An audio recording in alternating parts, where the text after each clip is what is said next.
Bonjour, vous regardez Tesla Geek. Aujourd'hui, vidéo test, on va tester un chargeur de voiture électrique. J'ai reçu il y a quelques jours un chargeur type 2 à brancher sur une prise au format Schuko, donc les prises renforcées, prises domestiques, de la marque Pergear. Comme vous, certainement, je ne connaissais pas du tout cette marque avant qu'il me contacte. Il s'agit d'un distributeur de produits d'électronique grand public, de produits certainement fabriqués en Chine. En tout cas, c'est le cas pour ce chargeur, comme beaucoup d'ailleurs de chargeurs qu'on peut trouver dans le commerce. Donc dans cette vidéo, ce que je vous propose, c'est tout simplement de faire le déballage de ce chargeur. Ensuite, on va le tester ensemble et puis on le comparera au chargeur de Tesla qu'on a avec nos voitures, qu'on a pour le moment encore avec nos voitures à la livraison, parce qu'à un moment en Europe on ne devait plus l'avoir, j'en avais parlé dans 2 vidéos, et donc ça aurait pu faire peut-être un chargeur de remplacement si on n'avait plus l'UMC, le chargeur mobile livré avec nos voitures. C'est ce que je disais dans ces vidéos. Eh bien on verra si ce chargeur peut être un bon chargeur de remplacement ou non.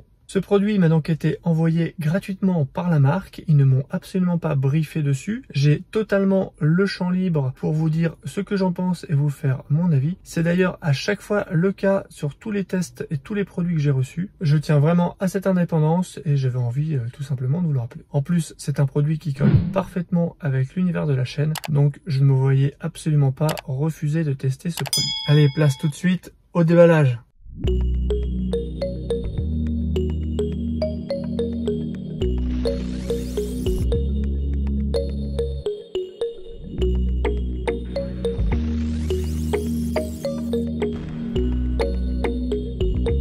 Voici donc le colis que j'ai reçu. Dans cette boîte en carton, on trouve un chargeur mobile pour voiture électrique. On a le petit guide ici qui est assez succinct, vous le verrez, et qui nous indique bien qu'on a un modèle entre 8 et 16 ampères, ajustable. Voilà. Et donc voici la pochette dans laquelle est livré le chargeur. On a du coup la partie chargeur ici, et qui a un petit écran digital, la marque Pergear. Ici, on a un bouton tactile qui va nous permettre de contrôler certaines des fonctions. Tout est bien enroulé avec des serre-câbles scratch qu'on voit là et là, c'est assez pratique. Ensuite, on voit qu'on a un câble électrique ici qui est en 2,5 mm², donc pour du 16 ampères, c'est tout à fait convenable. On a un câble de 5 mètres qui est en 3G 2,5 mm², plus 2 câbles de 0,5 mm² qui permettent de faire passer les données et donc de faire discuter la voiture avec le chargeur. Et bien sûr, une prise ici T2 avec un cache en silicone, plutôt pas mal. Voilà la prise.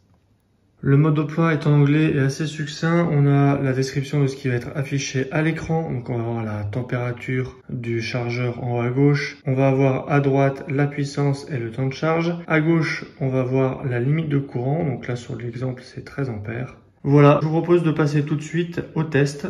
On va aller dans le garage. Je viens de brancher le chargeur, donc à l'écran par défaut il m'affiche une intensité de recharge à 16 ampères. Il m'indique qu'il fait 33 degrés et que j'ai une tension de 228 volts sur la prise. Alors si on voulait baisser l'intensité, comment on ferait? Alors on va prendre un peu de recul. On a le gros bouton en bas, je vais rester 3 secondes appuyé dessus.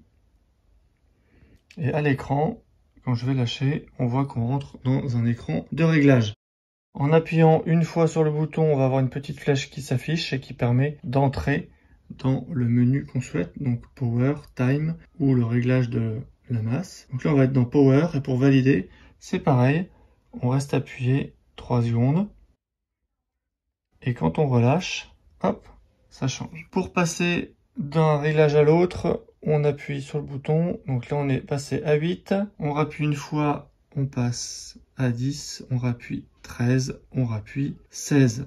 Je vais rester sur 16 pour voir comment ça se passe. Pour valider, pareil, je reste longtemps appuyé, 3 secondes. Et quand je relâche, on revient à l'écran normal. Alors pour mon test, je vais être franc avec vous, c'est une prise, on va dire, standard, pas une prise renforcée dédiée pour VE. Par contre, le câble, c'est du 2,5 mm². Donc ces prises ne sont pas faites pour rester des heures à 16 ampères. Donc je vais faire un test, on va dire, d'une demi-heure. Et puis, je vais voir aussi dans la voiture comment on fait pour changer la puissance. Alors évidemment, au niveau du pistolet, on n'a pas de bouton pour ouvrir la trappe. Donc il faut aller appuyer délicatement dessus. Hop. Et là, on peut se brancher. Alors, qu'est-ce qu'on remarque à l'écran? Eh bien déjà, ma limite est effectivement à 16 ampères, mais regardez le courant qui est envoyé dans la voiture, il est à 9,4 ampères, soit 2,1 kW. On a bien ici un logo qui dit que c'est branché là en haut à droite, et au niveau de la diode, on voit que ça clignote bleu. Alors pourquoi je suis qu'à 10 ampères au lieu des 16 maxi?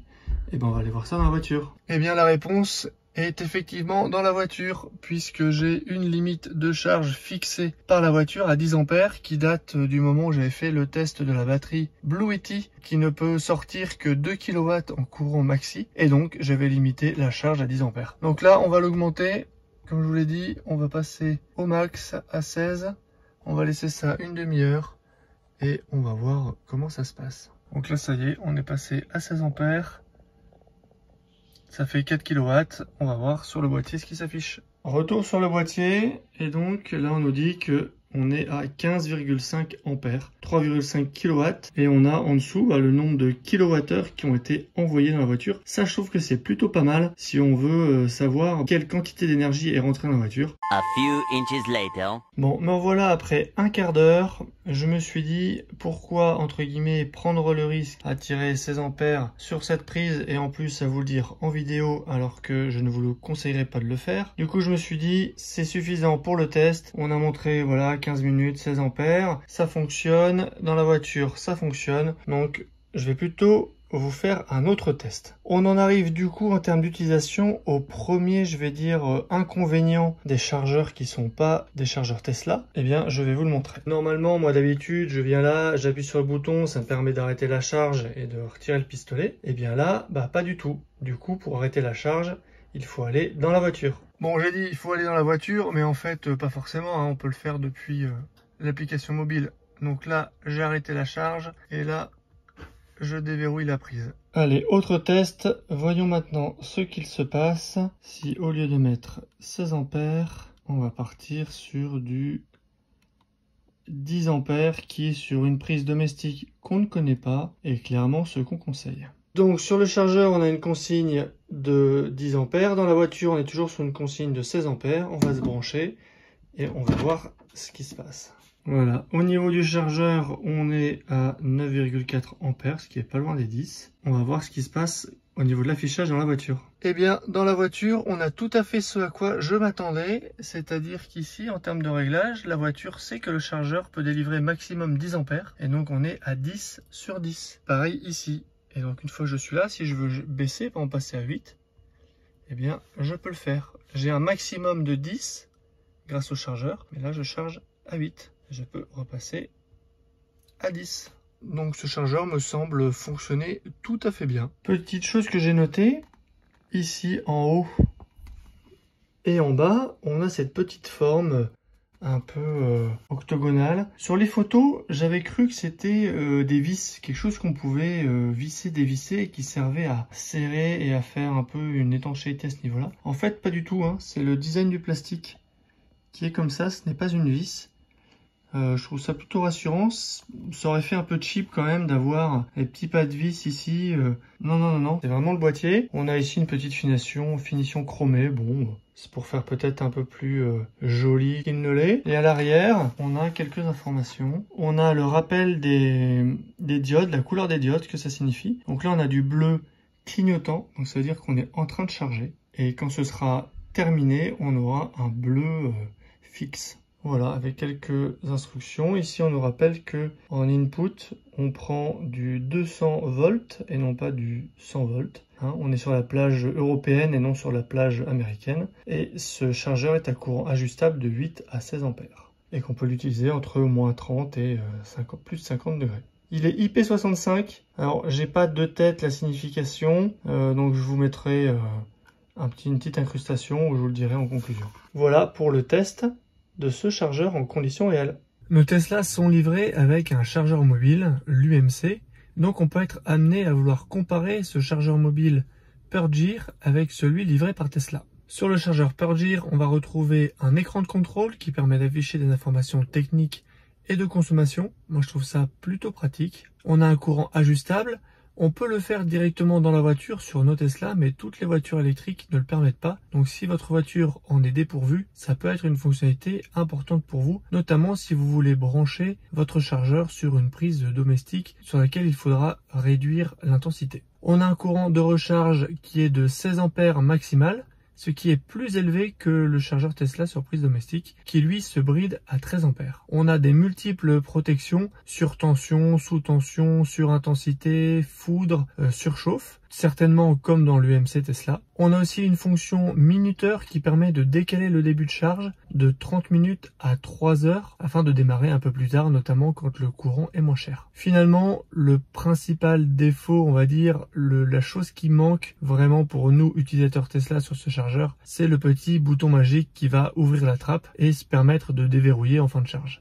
Ça, c'est quelque chose qui est propre à Tesla, qu'on retrouve sur quelques câbles de recharge du commerce hors Tesla, mais difficile à trouver. Du coup, du côté Tesla, les caractéristiques principales, ça va être ce bouton magique sur l'UMC, une limitation à 13 ampères sur format prise domestique, prise renforcée, mais aussi une grande souplesse grâce à des adaptateurs qui sont vendus séparément, et notamment des formats P17 qui permettent de monter avec ce chargeur Tesla jusqu'à 32 ampères, ce qui en fait d'ailleurs une solution de recharge principale pour nombreux d'entre vous. À 199 €, on peut dire que ce chargeur Purgear est au même tarif que l'UMC, enfin le nouveau tarif de l'UMC, parce qu'il y a encore quelques semaines, le chargeur Tesla était à 325 €. Là, depuis quelques semaines, il est, on peut dire, en promo. Ce n'est vraiment pas son vrai prix. Tous les deux sont livrés avec des sacoches de rangement. Alors, à qui s'adresse ce chargeur mobile Purgear ? Pour moi, il s'adresse aux propriétaires de Tesla qui voudraient tirer le maximum de courant en toute sécurité sur une prise renforcée,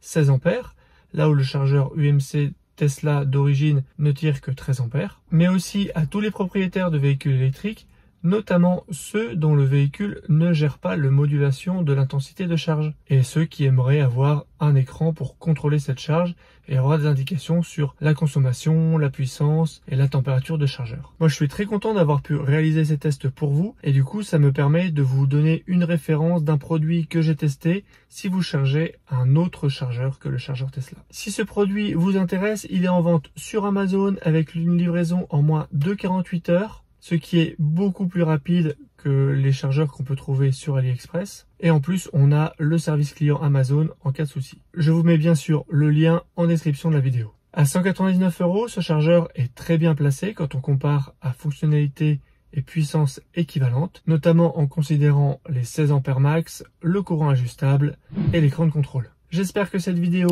vous a plu. N'hésitez pas à vous abonner pour ne pas rater mes prochaines vidéos, à jeter un œil sur le site teslageek.fr pour retrouver tous les produits que je recommande, que j'ai testés et ceux pour lesquels j'ai eu de bons retours de mes abonnés. Et je vous dis à bientôt pour une prochaine vidéo. Si tu as aimé cette vidéo ou que tu veux soutenir la chaîne, mets un like. Tu peux t'abonner pour recevoir les notifications de mes prochaines vidéos et aider la chaîne à être mieux référencée. N'hésite pas à donner ton avis en commentaire. À bientôt!